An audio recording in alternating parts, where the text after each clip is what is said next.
I think I'll take my whiskey leave, my coffee back in my bed at 3. You're too sweet for me. You're too sweet for me. I take my whiskey leave, my coffee back in my bed, Ladies and gentlemen, get ready for a radical ride that is going to be much more than insightful, and people might get triggered out because we're going to speak about Anjali Romaniuk's new course titled Bitch School. And there's a lot more to it than that. Obviously, people want to judge the books by the cover, whatever. But bear in mind, there's so much more to this woman. She's pretty much a powerhouse in my eyes. She's been hosting retreats for years, teaching yoga for over a decade. She does a lot of just dance and hula hooping, a lot of incorporative things. She's been around spiritual communities. She's a women's coach as well. Really a transformative way of, going from maiden to full-on feminine embodiment. And I was playing a little music preparing for this, The Maiden Voyage by Herbie Hancock. You know that one? Nice. I know. How you doing, by the way? Bonjour. Doing so good. So excited to be here and just really honored to have this conversation and share, I think this is a big conversation to have around boundaries and the sacred passage of moving from maiden to sovereign woman, and how, really like how to empower women through that process. So feeling so good. Yeah, that's great. And it seems like you've had a lot of great positive feedback from your works and everything, and just uh, networking with a lot of people, and just trying to have like some real community aspects of this, like meeting people in real life. And that's great. I love seeing these things, and having or being able to see the positive results of that is magnificent, as we say in French. But yeah. Yeah. Yeah. It's like the coming together of meeting people in real life. The inner network is cool and amazing and powerful, and it connects us in so many different ways, right? It's like we're having this conversation right now via the tool of social media, and also being able to be boots on the ground and making connections and like impact in your present day community is what we need on a deeper level. Yeah, definitely. And it reminds me of something you posted, either it could have been even today or yesterday, time difference, or maybe it was just sometimes Facebook throws you things from like a week ago, and it's like, oh, wow, this is kind of relevant. You mentioned something about, yeah, like there's a lot of performing going on, whether in the spiritual community, truth speaking community, relationship wise, and people have these personas and they put on these masks and all this stuff. And you got the pretentiousness and some of the posers and yada yada. But I feel like a lot of that dissolves, and people can't get away with that stuff when they are face to face in real life. Yeah, it's so tricky. The personas and the masks that we all put on, none of us are excused from it. It's like if you think that you don't have personas and protective mechanisms that you play out in your life, you definitely do. And yeah, and just how alive that is in our culture, and even more so in the spiritual community. I think in that post I was referencing how the spiritual community wears this mask and this persona of like, I'm so awake and I'm so conscious and I'm so authentic. Yet underneath that self-claimed awakeness is a lot of performance and a lot of aversion to saying the actual true thing and to showing up and revealing yourself as the most true thing, because rejection is a really primal fear that we're all navigating in different ways.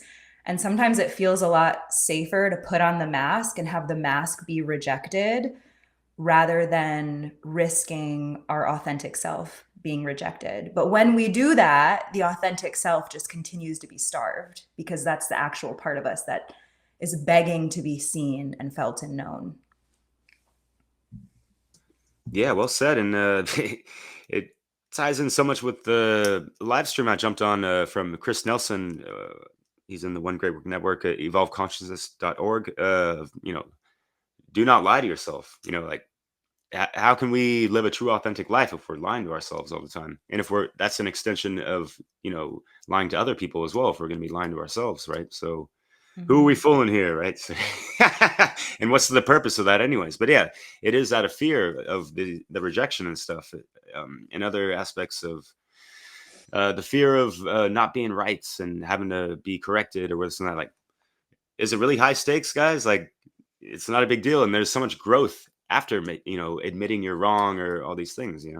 Yeah, our ego is so sensitive to like feedback or corrections or being held accountable.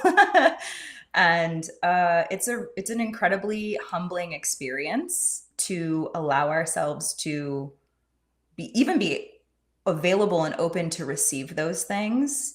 And I've found that even, in my life when I was navigating friendships with people who were never really calling me out, or we were all just kind of like, um, like petting each other's egos and making sure that everyone just stayed comfortable and there was no conflict ever because we were all just so resistant to any kind of conflict.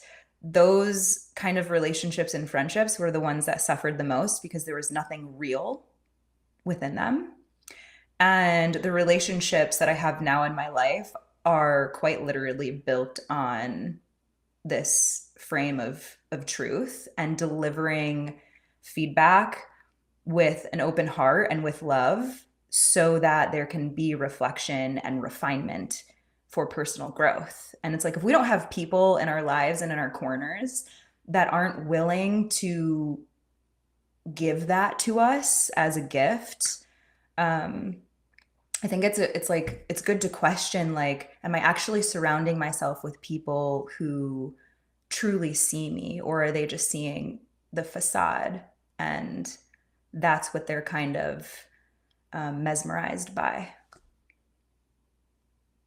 Yeah, well said. And yeah, there's just, I guess, that lack of accountability, I guess, if you will. And I was interested, we can get into this later. I just want to throw it out there, before I say that, because you mentioned, friendships need to be built off of solid foundations, maybe like some eternal principles, objective morality, things that you speak about in the book that you wrote titled Natural Law Guidebook. And I forgot to mention that in the intro, but you are an author.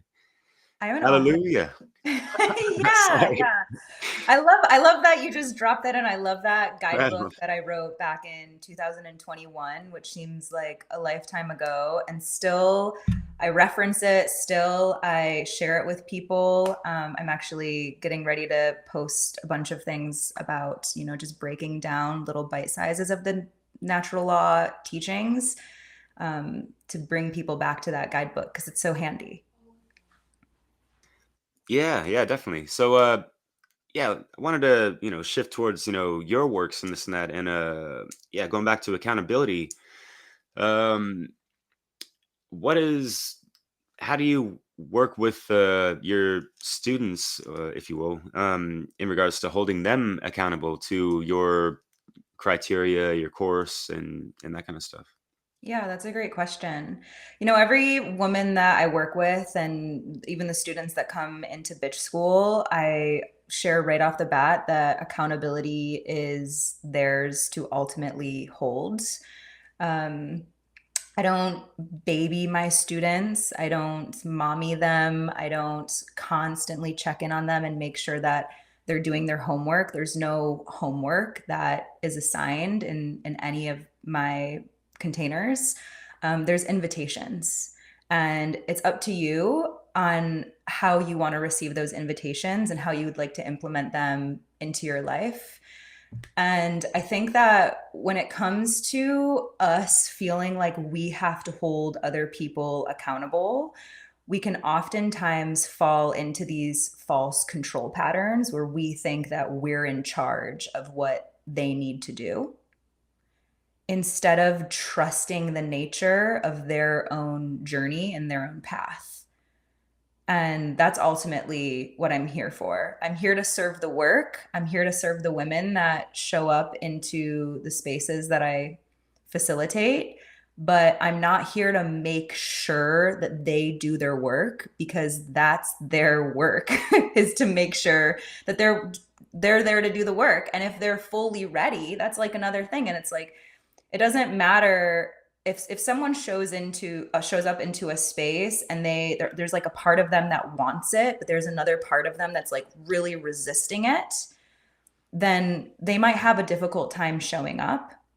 And those people come into my containers all the time, and that's okay. They can be there because that's a part of their journey. And then there's like the women who come in that are hungry, that have like, they've ran the same pattern into the ground. They know they're on the precipice of something really big and transformational, and they are not fucking around. Can I swear on your podcast? They're not fucking around about doing the work. Yeah, and I'm sure those are like some of the best clients and experiences you get to have, because you're kind of, like each one teach one. Teachers are also learning with the students, in some aspects as well. And so I'm sure you've had some fruitful interactions with these people as well, and that's great. And I just got to put this out there because like the coaching culture, whatever, is so huge in vast, and can be overgeneralized really easily especially in America. And you definitely don't come off as like any kind of typical coach, and I'm sure you don't even like that label all that much, because there's like that coaching cringe type of archetype, if you will, and like this helicopter, like all this stuff, and like that's not what your shit's about and all that. So it's respects you. Thanks. Yeah, I appreciate that reflection. Yeah, for sure. So would you care to introduce us to your new endeavor with the bitch school? Yeah, so I built an online 8-week live group coaching container called Bitch School.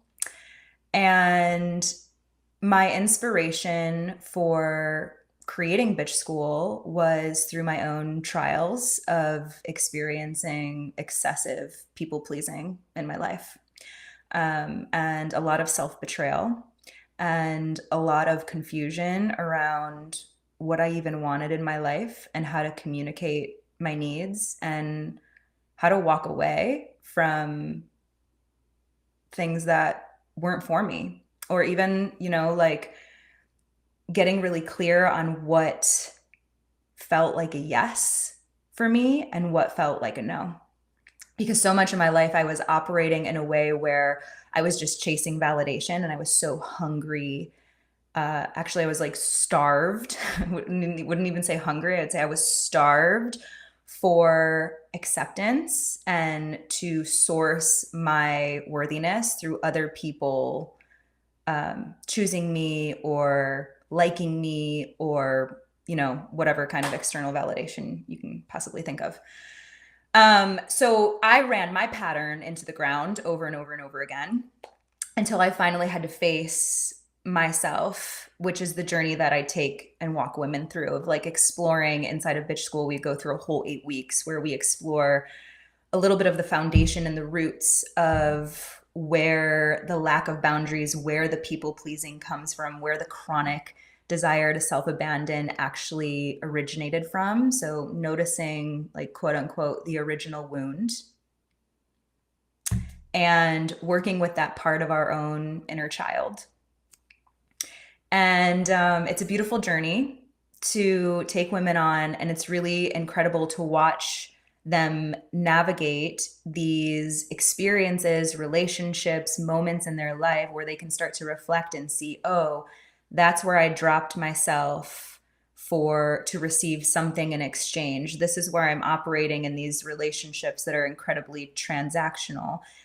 This is why I actually feel really resentful in my life, because I haven't clearly been asking for what I need, and I've been assuming that it's just going to come to me, or someone's going to read my mind and know what I want. So more than about boundaries, I mean, obviously, like, the juice of it is about boundaries. The nectar is like overcoming the pedestalized nice girl and good girl archetype that women have been programmed to exist as. It's also about stepping into this level of personal responsibility and inner power, where rejection no longer feels like a story that you're not worthy. And you can trust yourself in moving through life and experiencing rejection without it destabilizing you to abandon yourself. And yeah, even the name bitch school was like, it came to me in a dream. I was like, maybe I'll call it radical boundaries. And because, like, my brand's Radical Woman. And then I tried launching it once as Radical Boundaries, and it was okay, but it wasn't, it just didn't have the energy that I really desired. And then bitch school came into the field, and that felt really edgy for me to even own, because I knew that it was going to get a lot of projections. I was like, oh, people are going to project on bitch school. A lot of people, are like, oh, are you just like teaching women how to be bitches? Like, we don't need more bitches in this world. We don't need more cold-hearted bitches. And I love receiving that projection, because then I get to unpack it. And then some people are like deterred by it, and they're like, that's scary. And then some people are actually genuinely interested. And it's just cool. Like, the people that are attracted into bitch school come into it, and they end up getting something that's incredibly like alchemical. Like, I'm not turning you into a bitch. That's not the point of boundaries, is not to be cold-hearted and rigid and closed off as a woman. It's like to learn how to live within your openness and also have safety and structure. It's like evoking your own inner masculine energy so that your feminine energy can actually blossom and feel safe in the knowing that you've got yourself as a woman. Yeah. So that's bitch school. That's bitch school. I feel like I'm going to end right there. Yeah, sounds great. Yeah, thank you. And Yeah. it's not some boss girl camp or whatever. Not a boss girl camp. Right, yeah. And you kind of answered one of my questions I had for you of, what was your whole catalyst to, go through, whatever alchemical processes and healing, doing your shadow work, the inner work, and also just doing proper research and getting into the Hermetica, in regards to like natural law and stuff. But yeah, you mentioned, and this just seems such a classic thing, um, you know, with men, but also more with women. It seems, like always seeking validation outside of themselves. And it seems what you're trying to teach is no, like the gold is right here. You got to shine that out, and you're gonna attract that proper golden conscious love that you're looking for, that your heart truly desires. But you got to tap into that first, right? So Yeah, absolutely. And what, like, men and women all experience people pleasing to certain degrees. So, I want to include that in the conversation. Obviously, like, I'm facilitating a container that's for women, and that serves women, but I understand that men also, especially with the whole nice guy movement, experience a lot of people pleasing. And yeah, the current state of our world is really impacted by coddling one another and trying so hard not to offend anyone, and a lot of people pleasing. And it's just like a dead, numb energy that you can't really work with. And it's like when we're able to disassociate, or not disassociate, but like when we're able to decipher between when we're actually in this energy of being like bitchy and cold and purposely offensive to someone, and then when we can decipher if we're being clear and direct and truthful with someone, there's an energetic difference between that in your own body that you'll feel. And it's important for people to be able to differentiate that and feel that and know that. And also knowing that telling someone the truth isn't mean. Sometimes it's uncomfortable. Sometimes it's not the thing that we want to hear. Sometimes it's not the thing that we even want to say to another person. But sharing the truth with someone is the most loving thing that you can do. And it builds respect inside of relationships, and it builds respect within your relationship with yourself, most of all. Yeah, it definitely strengthens the trustworthiness and connection between people. Unlike, these, comfort zones of, let's just agree to disagree all the time and never, actually uh lift up the rug of all the shit we swept underneath it in the past, type of stuff and all that stuff. And yeah, these comfort zones can be breeding grounds for just yeah, the stagnant, stale energy where nothing's really evolving and getting uh better, right? So yeah, Mhm. it's people need to get triggered to make change. Sometimes that's what a catalyst provides, but people need to properly act on it. And yeah, speaking the truth out of care, that's one thing. Just speaking the truth and like having a fucked up attitude about it can be another. There's different approaches we can all take, yet um yeah, the truth is still the truth nonetheless. The truth is still a truth, definitely. Yeah.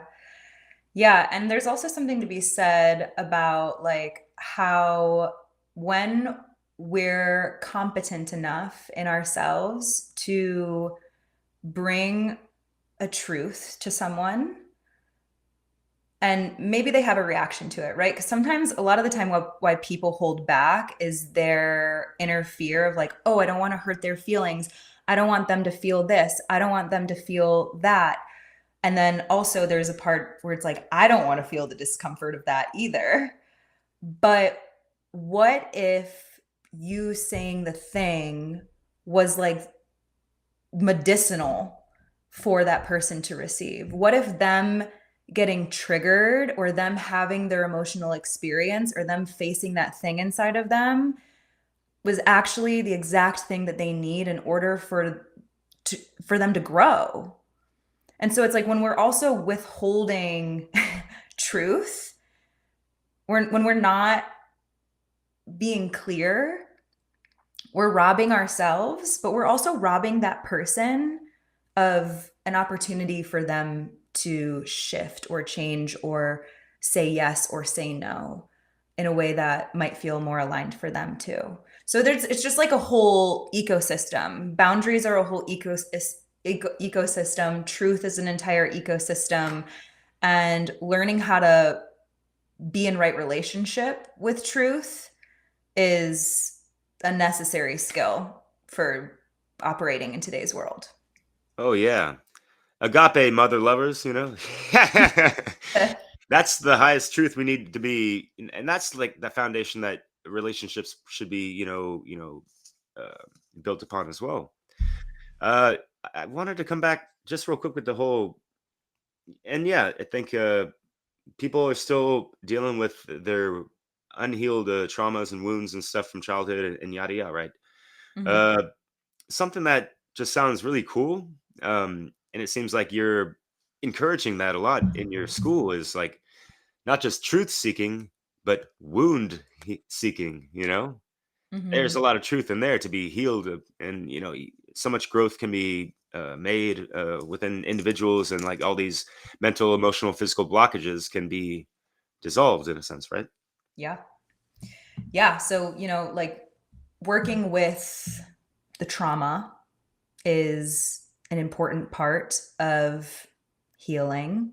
I know there's like this whole war on like using the word healing right now. There's like a whole anti-healing movement. And I'm like, no, listen, we fucking need, we actually need it. We don't need to get consumed by healing work, but we do need to take responsibility for healing our wounds, because that's where our shadows reside. That's where our wounded inner child lives. That's where our coping mechanisms and our projections and our addictions and our inner battles are taking place. So we have to be willing to really look at our shit, and then even deeper than that, right? Because we can look at it all day and we can understand logically, oh, this happened to me when I was when I was this old, and that's how it impacted me, and that's the story that I created from it. But we actually need to be able to go back and feel the unprocessed energy and emotions that are being held in the physical body, in the nervous system from those experiences, so that there can be a release of energy, like an actual release of energy. So even when we're working with, you know, the wound of rejection, it's like, okay, well, when's the first time you felt rejected in a big way when you were a child? And maybe you can go back into a moment where you're like, oh, I felt incredibly rejected by my dad or my mom or my brother or my teacher or whoever. And then it's like, okay, well, let's pause and like just make some space to feel that. Not like feel it really quickly, but like actually be with what's happening in the body when we visit the sensation of rejection. Are you doing it right now? Yeah. So it's like, even if you're listening to this or watching this, it's like, explore, what does rejection feel like in your body? Because It's sickening. yeah, it's sickening. Is that what you said? Yeah. So what does that feel like for you though? Like, what is the sickening feeling? Like, what are the felt sensations of that for you?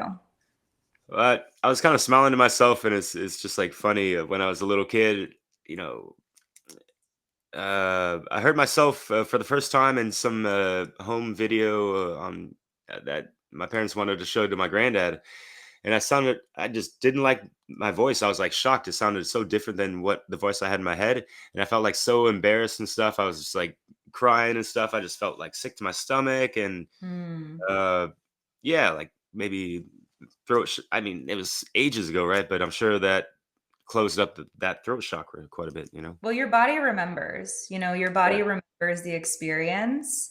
And then your body is also always trying to find resolution from those experiences.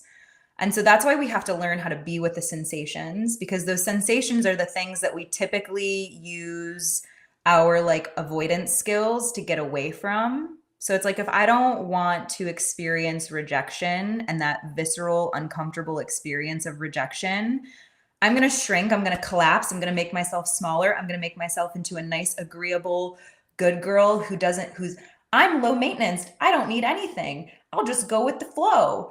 I'll keep quiet so I don't have to feel the tension of potentially feeling rejected by having needs. And that's just one example.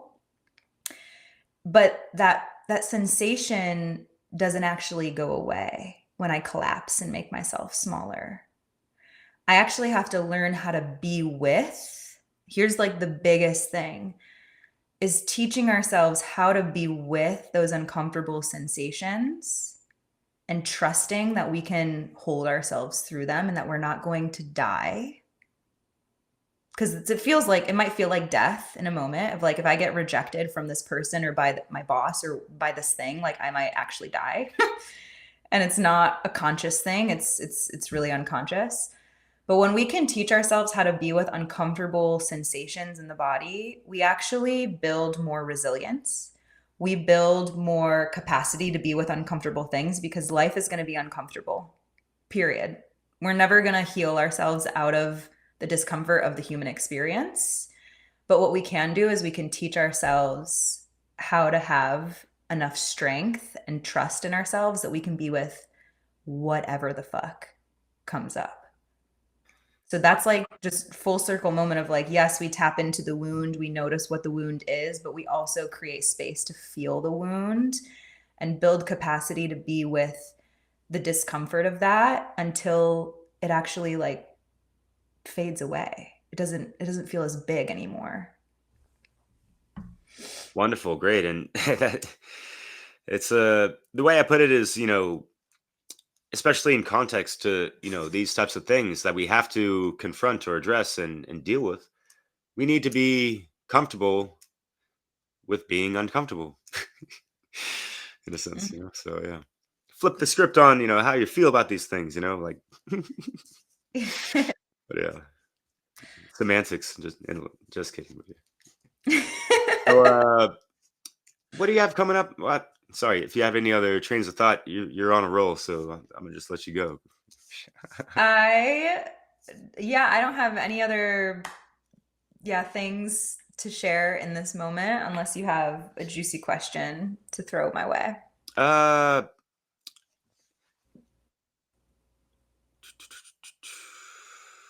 Not really.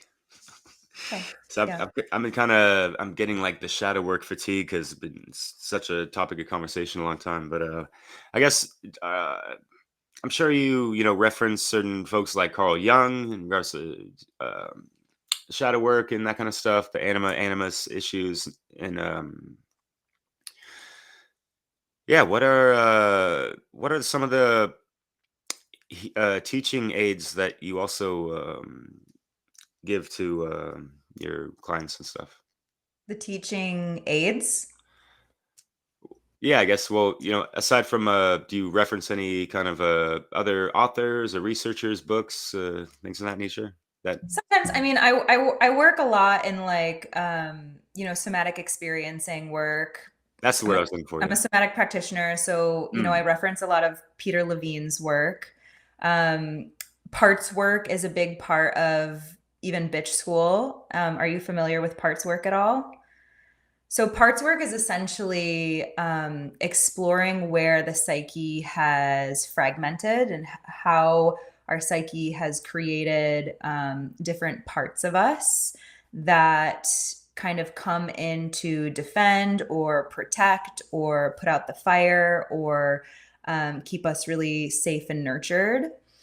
And it's cool to be able to notice that because we all have different parts of ourselves. And like our inner child is a part of ourselves. It's like a split in our psyche of like when someone is maybe having like a big fucking tantrum. Sometimes we see like videos of people in grocery stores who are just like absolutely having a tantrum. You know what I mean? And it's like, oh, that is someone's like inner child part. That's not actually like them as an adult, but it's a part of them that isn't getting what they want, or so it's acting out. And so in bitch school, we also working with the inner child, but we also work with the part of us that is the nice girl. And where we were and who maybe told us that we needed to be kinder, we needed to be nicer. A lot of that comes from, there's like conditioning that goes all the way back to avoiding our own boundaries when our family members make us hug someone that we don't want to hug. And when we want to assert ourselves in some way and someone shuts us down for it. When we get called a bitch for being assertive or direct, and then we shut that part down of us and we resort into having to talk like this and having a really squeaky voice and saying, could you please do this for me? And like batting eyelashes and like making ourselves seem really digestible and sweet just so we can get our way. And the irony with the nice girl is that what she really wants is safety and belonging.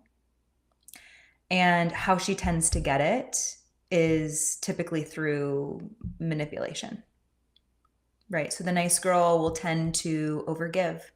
She'll be the one who is constantly saying yes to everybody. Oh, you need this? Yes. Oh, you're asking me for this favor? Oh, yes. Oh, you need to borrow money? Yes, I'll give you some money. Oh, you need to use my car for a week? Sure, you can use my car for a week. And she'll leave herself absolutely empty in hopes that her overextending herself will allow her to be seen or felt like she's enough, or someone will receive her in a way where they say like, oh yeah, that girl's like really nice, like she's, you know, getting some kind of validation from that. But inside, it's like inside the nice girl is like fucking fuming. She's like pissed off, but she won't even touch her anger because she's terrified of it, because she doesn't want to make people mad. She doesn't want people to be mad at her. She doesn't want to rock the boat. She doesn't want to cause problems. She doesn't want to be seen in that way. And so she's shutting down, right? Anger is a powerful emotion. Anger is a life force emotion. And in somatic experiencing, we see anger as like a sympathetic emotion. And we actually need anger in order to feel motivated and to actually like move forward in our lives. And when the good girl is living in her passive state, she tends to be more depressive. She tends to be more shut down. She tends to be more weepy. She'll cry a lot. She just really has like a shut down relationship with anger. And one of the things that I like to teach women in working with the good girl is like, where can you connect back to the primal part of you that isn't operating as prey, like the bunny rabbit or the deer or the gazelle that's in like a frozen, dead state. It's like, you're like, are you breathing? I can't even tell if you're alive. And tapping into like predator energy. Not predator energy where like you're going out and attacking people, but like predator energy where you feel the fire inside of you that could fucking protect, and that will protect itself, that will show its teeth. And an embodiment practice that I like to teach women inside of Bitch School is going from those different states. So like feeling yourself as the small, tiny, vulnerable animal, and like not knowing what to do, and like having to make yourself really small or really still so you avoid conflict or being attacked, and where that shows up in your life. And that might feel really comfortable for a lot of people. That might be like their baseline state of like, oh yeah, this is how I operate all the time. And when I walk into a room, I make myself smaller. And I'm like, excuse me, sorry for existing.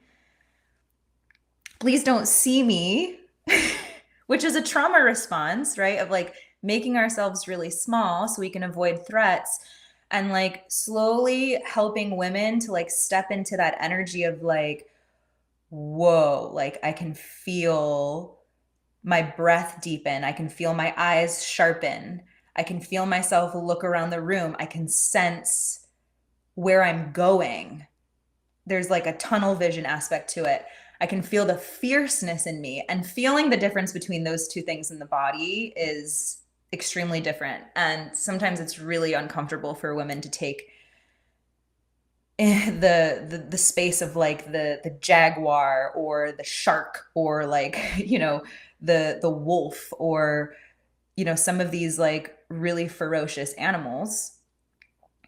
But it's powerful, because if you're a woman who's operating in the world and you don't have any boundaries, if you're always being the nice, kind, good girl, predators sense that. They know. And we're talking about narcissists as well, right? We're talking about narcissists. We're talking about, yeah, just predators in general. Like, people know who to take advantage of. And it's typically the person who, one, has really low self-esteem, doesn't have a lot of self-worth, and really struggles with boundaries and saying no, and knowing where to go, and knowing what's safe and not to go into those spaces. And that discernment, like women really need discernment. So important for them to be able to protect themselves. Yeah. Yeah, totally. Well But said. went on a whole, I feel like I just went on a whole word journey. I need to like, I need I a like fan. we're Like, like really in the jungle here. I like the the referencing of animals and stuff. That's really cool. And I always kind of see it as working with this emotion, that fire, that anger. It's got to be mhm, tempered. It's got to be alchemized mhm, for it to be properly effective.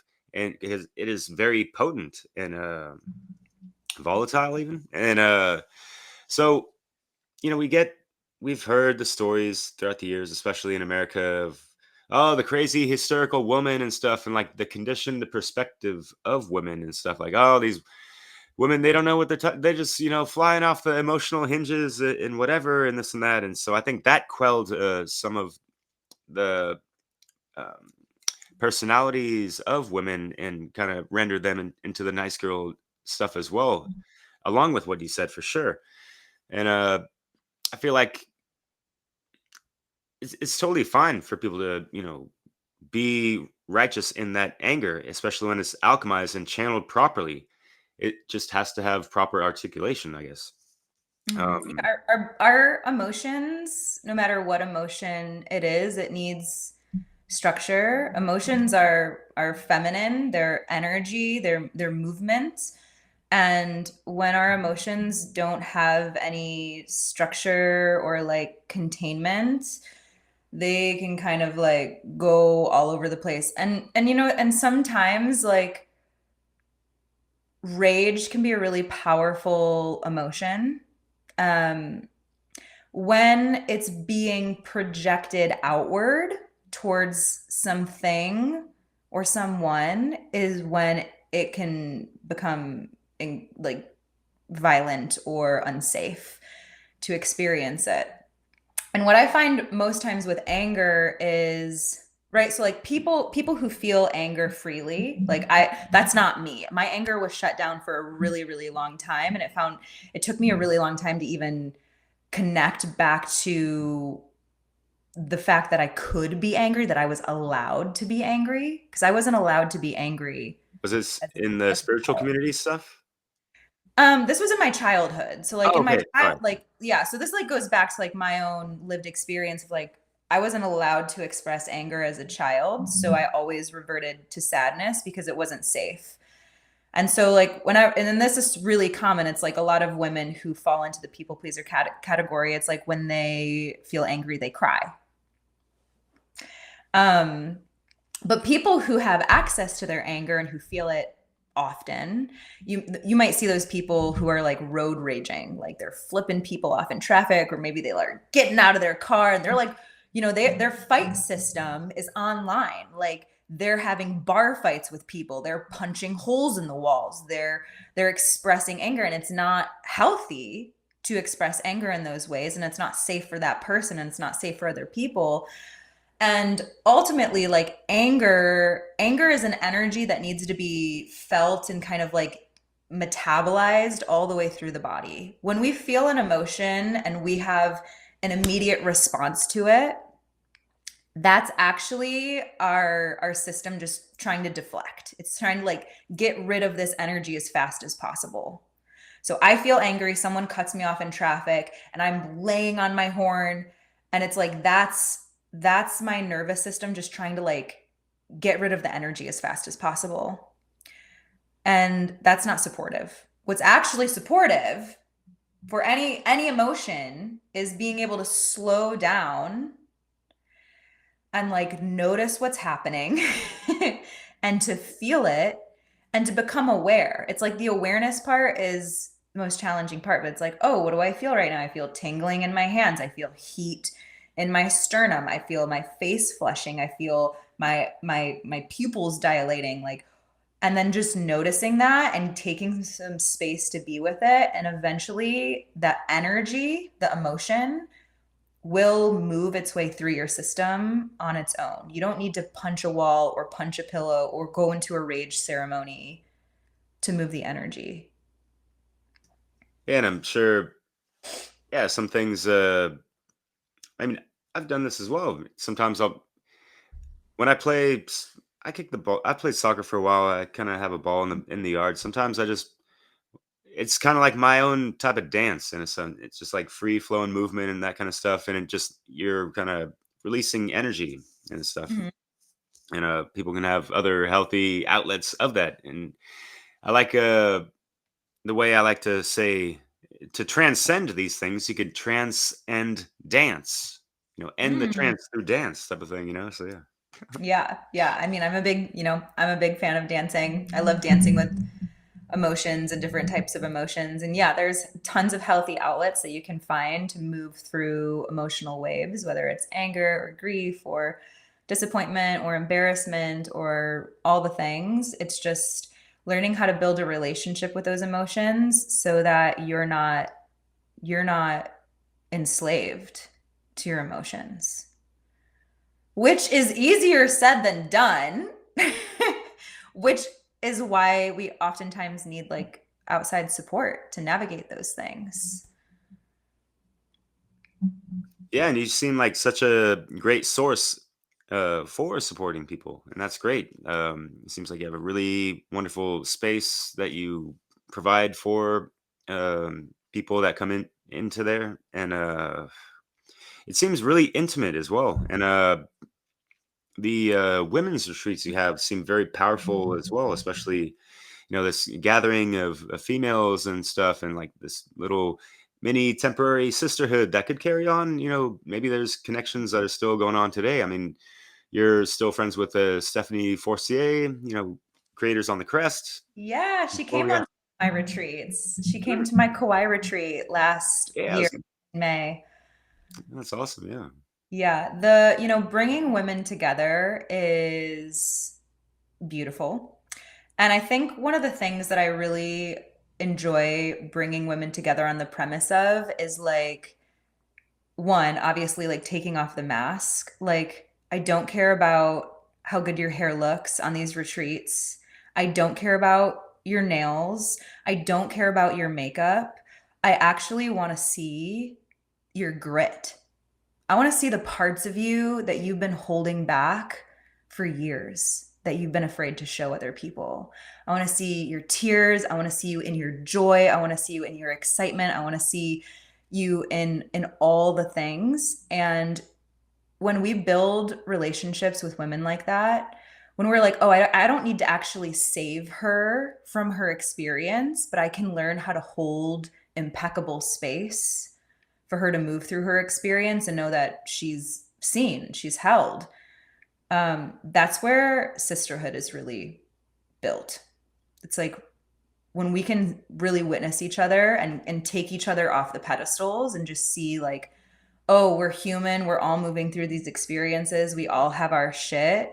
We don't have to, coming back to like, we don't have to perform, we don't have to pretend, but we can allow our our mess to be whole and worthy is really healing. It's really healing to come into relationship with all your messy imperfect parts. And part of like the boundary setting process, even in speaking that too, like when people come into bitch school, the first thing that I tell them is like, you're gonna fuck this up. Like, it's not gonna be perfect. You might think that it's going to be good and easy, but like you're going to say the wrong thing, or it's going to come out weird, or you're going to say it and then you're going to like maybe like be like, oh fuck, I shouldn't have said it that way. And all of that is a perfect part of the process in learning how to radically love yourself through learning. Like, especially learning boundaries, where like nobody ever taught us about boundaries in a conscious way. Do you know anyone who's taught you boundaries in a conscious way when you were a kid? No, not really. I mean, isn't that what parents are supposed to do? And I feel Yeah, like they kind of gave me some advice, but I don't know. It's so blurry, over the years and stuff. And when you hear people speak about it on like just like YouTube videos, like, wow, that's so profound and spot on, and applies totally, or I can apply this practically to my life. Yeah. hmm yeah. I mean, so many of us just like didn't get the memo on boundaries, and replaying what was, shown to us in childhood through our parents and like how they set boundaries. So if we had a parent who set really rigid boundaries and they were stiff and they were, really like disciplining us with boundaries and force and intensity, then there's a chance that we might mirror the same thing. Or if we had a parent who was incredibly passive and just let people walk all over them, that will be our boundary blueprint, that we inevitably have to become aware of if we want to rewrite the way that we relate to healthy boundaries in our lives. And I think something that's important for people to know too about boundaries is that your boundaries are always about you. They're not really about other people or controlling other people's behaviors. It's not about needing people to change so that you can feel okay. It's about, what do I need in this dynamic for me to feel safe? And what are the steps that I might need to take for myself, right? So instead of needing someone else to change their behavior, it's like, okay, they have the free will to act this way. I can let them know how it might be impacting me. But ultimately, if they don't change their behavior, it's up to me to create the standard of safety for myself that I truly desire. Yeah, so this is uh for females, it's really establishing that masculine aspect of self-defense, I feel, setting boundaries, having a lot of love and self-respect for yourself. People of Mhm. that caliber are going to have proper boundaries, and they will say no to things that don't serve them or things that might compromise them, or people that could be mischievous, whatever, right? There's nothing wrong with that, especially Mhm. when the person who's holding boundaries is very responsible and holding themselves accountable. And then, respecting other people's boundaries as well, right? That, as above, so below, law of correspondence, human Yeah, relations. boundaries are hot. Like boundaries are so sexy. When you meet someone who's like, "Oh, I'm not available for that kind of behavior," or "This is something that I'm not okay with." It shows you like, "Oh, this person respects themselves. This person values themselves. This person thinks of themselves highly, and also this person knows themselves really well." And our boundaries are like meant to grow and shift and evolve as we grow and shift and evolve. Like a boundary that I used to have back in 2020 was like, I was a really rigid vegan. And I lived in that lifestyle for a really long time. And I was raised a vegetarian and I had a lot that was backing that. And as I evolved and I changed, that boundary of mine changed too. And it's just like a process of like continuously getting to know ourselves and allowing ourselves to shift and our boundaries to shift, even if they conflict with part of us that's like deeply identifying with something that is in opposition to that boundary.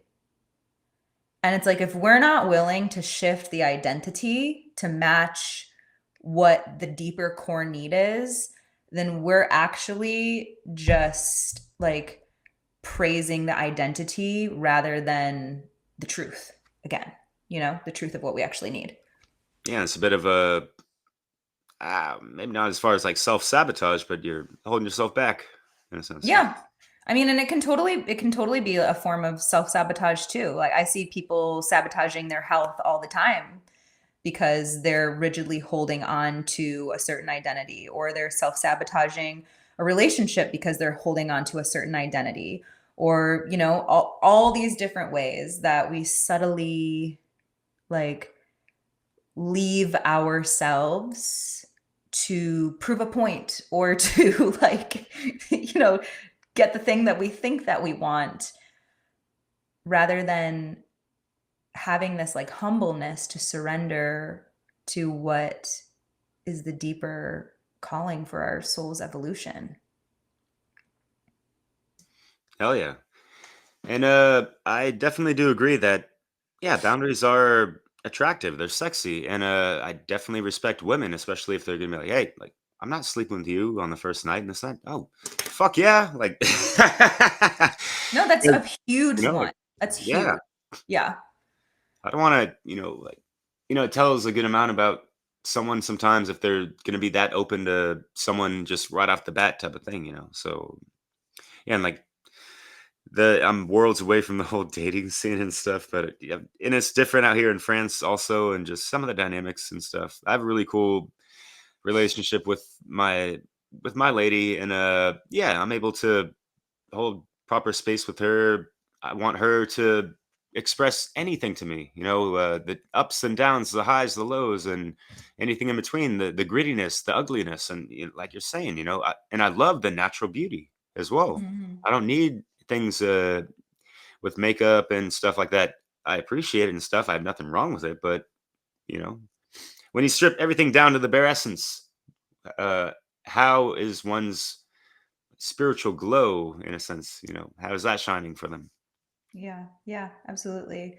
And it's so important for women just to get on a basis with themselves where they really know what they want. I meet so many women, and I was a woman who was just always operating in confusion and was always just kind of like, oh, I'll do what someone else, like, if someone else wants this, then like I want that thing too, without ever checking in with, what do I want for my life? What do I want for myself? How do I want to be treated? Because boundaries are also part of how a woman sets a standard for herself, and how she sees herself, and how she wants to interact with the world around her, and how she wants the world around her to interact with her. Um yeah, it's almost like it's like an interesting energetic too, because there's a lot of women where I have conversations with them, and they're like, and this is just like one example, but they're like, oh my God, I go into these experiences and I just like, I get hit on all the time, and I get all of this negative attention, and it doesn't feel good, and I really don't like it. And there's always a part of me that's curious around like, what part of you are you not wanting to address that's unconsciously getting off on that? And just getting like really clear and honest about that with yourself, and knowing like if you're actually not available for that, then chances are it's going to appear less and less and less in your life, because right, energetic boundaries are a thing, and if we're not interested or available in some certain kinds of energetic interactions, which would be like a woman getting super catcalled, or like attracting all of this negative attention, or even putting herself in certain environments that would get a bunch of negative attraction, it's like that's all something to look at, where you are unconsciously consenting. You are unconsciously saying yes to those things. And that's like a sticky conversation to have, and some women don't want to have it, and it can be incredibly triggering, and there's always nuance. I also want to add, like, there's always nuance, and there's always experiences that like you know aren't really fully in someone's control, that we can notice and honor. But it's like our relationship with life is so consent based, and that's part of taking responsibility for ourselves and our lives. And so it's like, if you're in a situation that you don't want to be in, whether it's in work or in a romantic relationship or in friendships or in your living situation, like, where are you consenting to that by not holding up a boundary, or not saying anything about it, or not shifting the way that you're relating to it? It's a big one. Ooh, yeah, yeah. Well said. Holy smokes. And holy cow. We're coming up on an hour already, and I know we have some limited time with you, but can I squeeze in like one more question, I guess? Yeah, What just let's more? do one more question. I'll Yeah. go on one more rant. All right. Uh I'm trying to think about something just tying in what we spoke about on the divide with, the whole dynamics with, how come women aren't able to, properly get along together in certain groups, even at the workplace, wherever and stuff. And there have been certain sisterhoods and stuff. Sometimes those fizzle out because of whatever. And it just seems like you've had some great success. And I wanted to, yeah, have you share what you see works and what doesn't work with all these things mentioned. Yeah, yeah. I mean, be a woman that you would want to be around. Like, period. I always say that safe spaces aren't a real thing. Safe people are a thing. And embodying the energetics of like, I am a conscious person, I can own my own stuff, I can hold my own, um, is a really empowering energy to be around. And yeah, just being a woman who shows up in a way where she's a living permission slip for other women, which means that your energy might be triggering to other women. And it might mean that other women see you in a way or feel you in a way or experience you in a way where they maybe haven't before. And maybe that's from telling the truth. Maybe that's from not holding back on, just your fullness and your wholeness.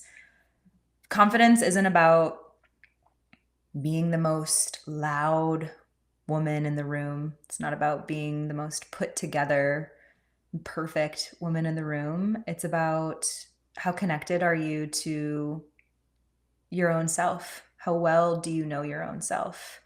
And bringing that into relationships. Because a woman who knows herself, like inside and out as best as you can, is powerful women to be around. And that creates invitation, and it also creates a little bit of like healthy friction where there's a lot of, again, like just coming back to like a lot of performance and masking. And it's like an authentic woman is such a fucking fresh breath of air. Yeah. Yeah, and thank you so much for the breath of yours and all the wisdom you brought to the show.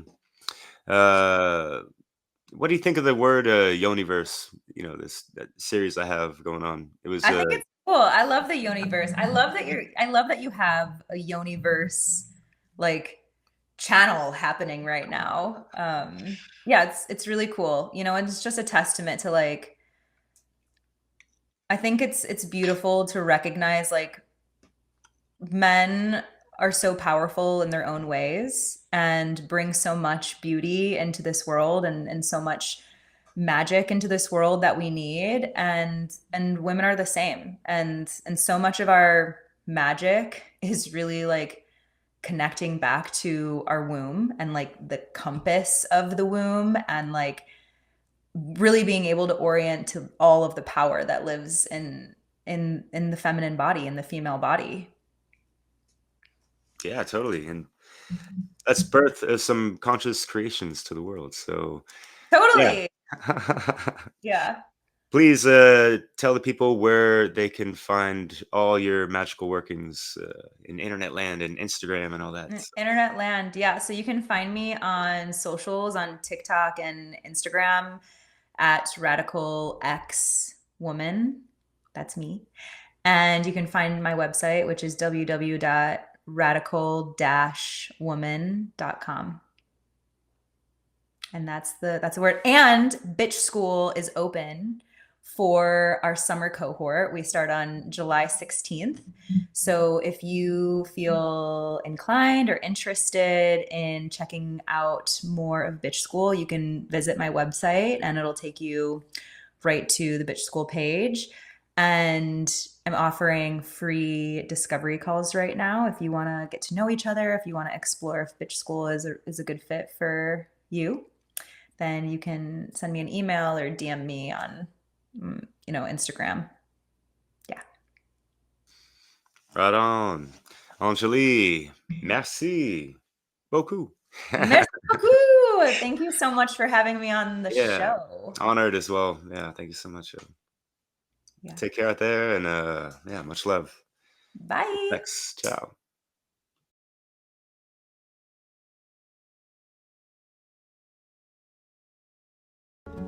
They wanted a well-kept woman, clean-shaved, pearly white teeth, proper and primed, with a permanent smile pressed onto her powdered face. I see her from a distance. I have dirt underneath my fingernails, and I arrive with pieces of leaves and ash in my hair. They want her to go to etiquette school, but she walks towards the forest, a smirk, a giggle, a small sigh from underneath her breath. How deeply this well-kept woman wants to full belly laugh, to moan so loud the house shudders and her insides heal. A well-kept woman, keeping the peace, keeping quiet, keeping secrets no one knows. Inside she feels the hum of a beast, low and deep down, with a wild and exceptional thirst for life, to sink its teeth into the ripe tendrils of her humanity. I see her, calm but caged, sacred but spellbound, wanting to break free. A twitch of her hands and a tremor moves up her pelvis. What does she feel? Is she allowed to feel it? Would her ecstasy shatter glass? Would her roar of truth echo into the cosmos? Yes, let it. She was placed upon a pedestal, but she comes down to the floor on her hands and knees, an image of her reflecting in the glossy mud puddle before her. She bows her forehead down, smelling the earth, revering the raw. She strips down to the studs. No fake eyelashes, no 4-inch heels, no filler, no 12 grams of fat, 35 grams of protein, and 6 carbs for dinner. She feasts. She groans. The nectar of sovereignty drips down the corners of her mouth, licking her paws clean after the first real meal she's had in her whole life, nourished to the bone on her own freedom.